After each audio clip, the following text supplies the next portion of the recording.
Hey, Nation. I am still here at the Next Plus Summit from D&H. It's the first multi-day event for D&H. Had a long relationship with them. And thank goodness they chose Austin, Texas. I could just drive my car over, and I'm with Jason Bystrak. Jason, how you doing? I'm doing well, Harry. Thanks for joining us this week. Yeah, we go back. I had to peek at your LinkedIn profile. You were at Ingram, and then Accient. You did a hot minute at Accient, and then you're at D&H. And are you coming up on 4 or 5 years? Actually, almost 7.5 years. Oh, started man. in January 2019. Oh, man, that's incredible. And then you're in nearby Dallas. Now, that's a change, because I knew you, Buffalo. I knew you up in upstate New York. What brought that on? Then we'll get to business. Well, like most things, my wife brought that on. So she's a native Texan, grew up outside of Dallas, and after spending 10 years with me up in New York, she decided we're going to spend some time with her family once my daughter went off to college. So it's been a good transition. A lot of great people in Texas. Yeah, very different. I did the same from Seattle. I burned out in the rain.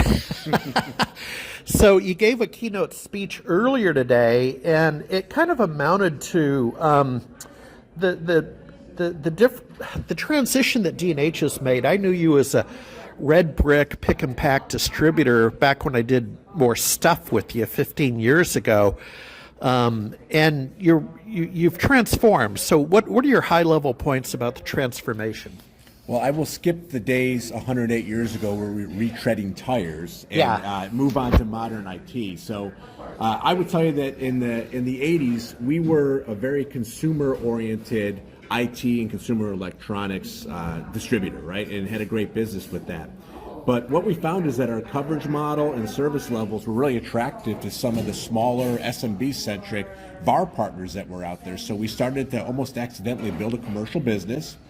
In the maybe the 2015, 2016 timeline, a couple executives, former distributor executives, frankly from Ingram as well, Peter DeMarco and Tim Billing. Yeah, I know they Peter. both joined D&H and started to build out the commercial, VAR sales plan and really started to accelerate.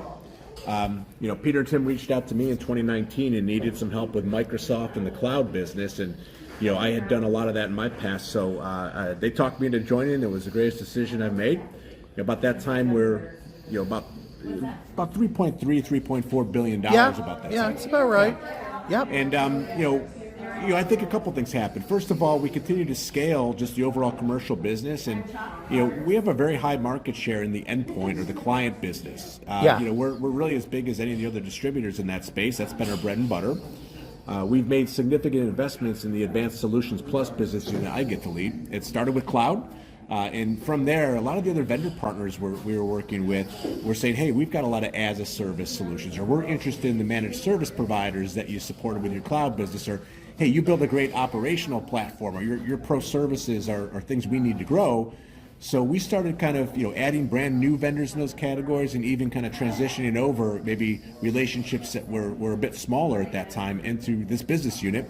And now we're big enough where we turned it into kind of a multi-category unit. So compute, storage, power, network, cloud, security, and of course all of our services capabilities live in one business unit. And that business unit has been growing well over 25-30% each year since we launched that. So it's been a really strong focus area for the company, and that kind of helped along our path to grow up to. We just closed our fiscal year, so a little bit over $7 billion exiting April 30th. Yeah, I'm looking at one of your slides, and I've always liked this about you guys, that you have employee co-owners. So that's always been interesting to me. But it says darn near 1,600 employee co-owners. So is that your head count, around 1,600? That is our head count, and we've added, I think the number's around 400 salespeople, just in the last 2 to 3 years alone. We opened up an office in the Tampa area, right? There's a lot of tech talent down there. Yeah, there is. I think there's about 120 people there and growing like a weed.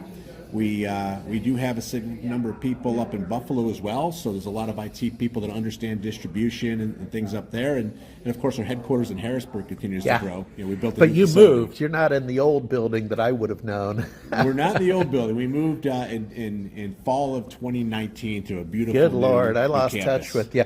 And then I was actually there on day one when you opened in Canada. I'm going to say it was Toronto because I drove. Yeah, Mississauga, just outside of Mississauga. Toronto. Yep. Yeah. Yeah, Toronto. Yeah. Yeah, I remember that first event. So I'll tell you what's next? You guys haven't.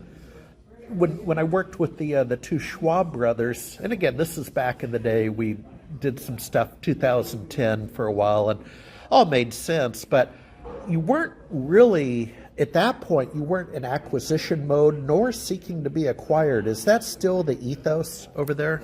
100%. We've never made an acquisition. All the growth has been organic. There's no intent to ever sell the company. Yeah. We very much value being a private, employee-owned ESOP company. That's our North Star, and we think it creates a different culture. With everybody having a vested interest, because everybody in the company is a co-owner. After 90 days, you earn that status, and 48% of the company is owned by the employees.